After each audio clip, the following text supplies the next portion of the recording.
उस पर भी हम बात करेंगे।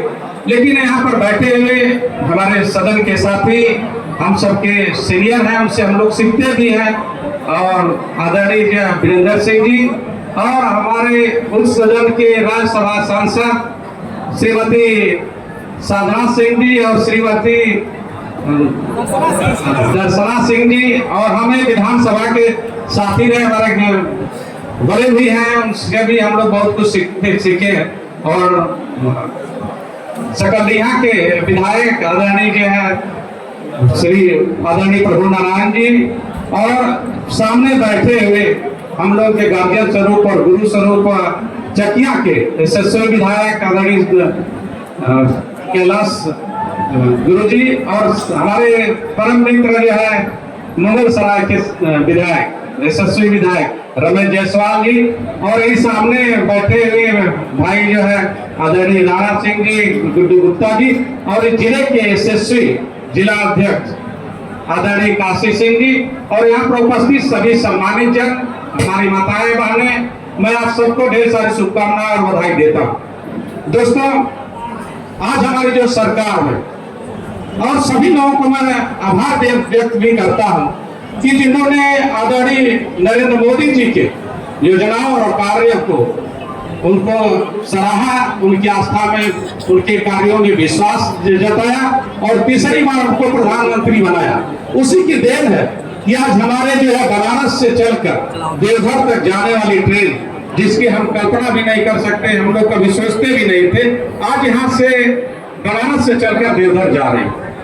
और हमारी जो सरकार की जो बजट थी 19,528 करोड़ की जो बजट थी, इसमें से जो है हमारी सरकार की 60% बजट जो है रेलवे के मूलभूत ढांचे को विकसित करने पर खर्च की।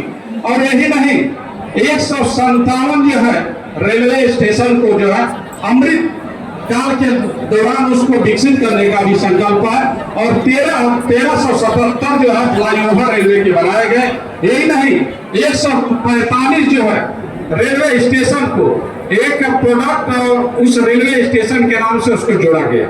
ये हमारे सरकार की उपलब्धि है, लेकिन हम किस वे में लेते हैं उसको भी देखना है।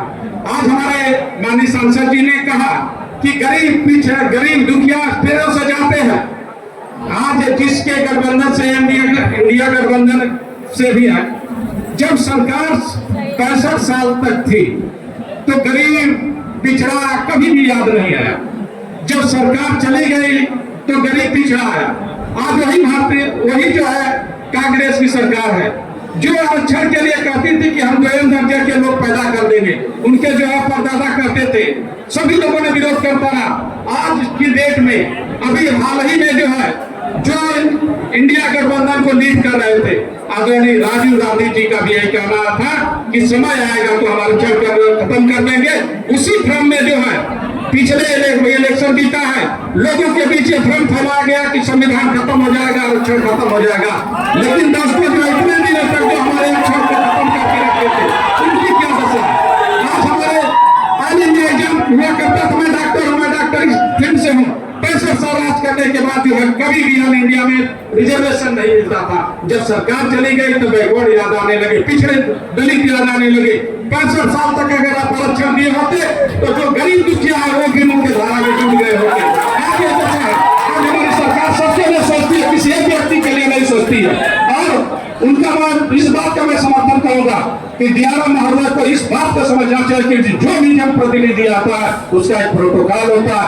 अगर उसका प्रोटोकॉल आप नहीं जानते हैं तो किसी का आमंत्रित मत करिए। अगर ऐसी इस तरह की दोबारा अगर बात हुई तो हम लोग सदन में इस बात को रखेंगे। किसी भी जनप्रतिनिधि, क्या जिस पार्टी का होता है, एक उसका प्रोटोकॉल होता है, उसका एक सम्मान होता है, उस सम्मान होना चाहिए। और मैं बता देना चाहता हूँ, जितने भी रेलवे के कर्मचारी अगर नहीं भी जानते होंगे, मैं इसी जिले में प्रैक्टिस करता हूँ, मैं रमा देवी हॉस्पिटल मेरा चलता है। मैं आया, माननीय जो रेल मंत्री जी ने बोला कि डॉक्टर साहब जो हॉस्पिटल चलाते हैं, देखिए रेलवे की क्या स्थिति है, जाइए जांच करिए। उस दिन भी मैंने आया, यही दशा थी। मैंने रेल मंत्री जी बुलाए थे, लेकिन मुझे टाइम नहीं मिला। जिस दिन मैं जाऊंगा ये सारी बात रखूंगा।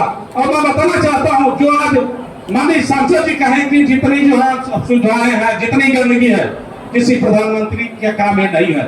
हमारे लिए जितने वर्कर होते हैं, जिनको लिए हम लोग सरकार नियुक्त करती है, उनकी जिम्मेदारी होती है। कहा गया है कि जुबान खोले तो क्या बोले, ना रहे तो अच्छा है, अपने अपने कर्तव्यों का एहसान रहे तो अच्छा है। दुनिया में घूमना मिलना ठीक, मगर अपने से अपनों की पहचान है तो अच्छा है।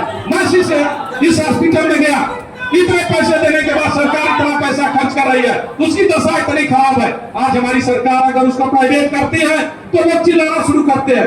अगर हमारी सुविधाएं, अगर हमारी जनता के लिए, हमारे गरीब पीड़ित दुखियों के लिए अगर सही व्यवस्था नहीं होती है, तो हम लोग भी इसको कहेंगे कि ऐसी व्यवस्थाओं को हम किसी न किसी स्तर पर हमें देने की जरूरत है, क्योंकि हमारी सरकार खर्च कर रही है। मैं इस हॉस्पिटल में गया, पिछले 1 अप्रैल 2023 को एक ऑपरेशन के बाद कोई ऑपरेशन नहीं हुए थे। ये दुख की बात है। नई व्यवस्थाएं हैं, डॉक्टर नहीं है। क्यों नहीं है भाई? डॉक्टर इतने पैसे दे रहे थे, डॉक्टर के बाद भी नहीं सुविधाएं हैं। तो हमारे जो जितने भी एम्प्लॉई हैं प्राइवेट में जाते हैं, जब प्राइवेट में ही इलाज कराना है तो हम सरकारी डॉक्टर क्यों रखें? हमें जब सरकारी डॉक्टर रखना, तो मैं सबसे कहता हूँ जितने भी युवा पीढ़ी है, जितने भी नौकरी करने वाले हैं, आप सभी लोगों को अपनी अपनी जिम्मेदारी समझना होगा। अगर अपनी जिम्मेदारी नहीं समझते, अपने कार्यों को सही से नहीं करते हैं, तो सरकार मजबूरन अपने जो है कदम उठाएगी, क्योंकि उनकी पीड़ा है, हमारी पीड़ा, सबकी पीड़ा है कि हम एक अच्छे लोकतंत्र की स्थापना करें। जो गरीब दुखिया पीड़ित है, उनके लिए भी हम लोग अच्छी व्यवस्था दें। मैं बहुत कुछ न करते हुए मैं अपनी बातों को समाप्त करना चाहूंगा, लेकिन पुनः मैं कहता हूँ, जितने भी लोग कर्मचारी हैं, चाहे जिस पद पर है, कोई पद छोटा बड़ा नहीं है, हमें अपने कर्तव्यों को निर्वहन पूरे अच्छे तरह से करना चाहिए कि हम अपने निर्वहन कैसे कर रहे हैं। हम अगर अपना निर्वहन नहीं करना चाहते हैं, तो आने वाली पीढ़ियों के लिए कब्र खोजते हैं। अगर आप नहीं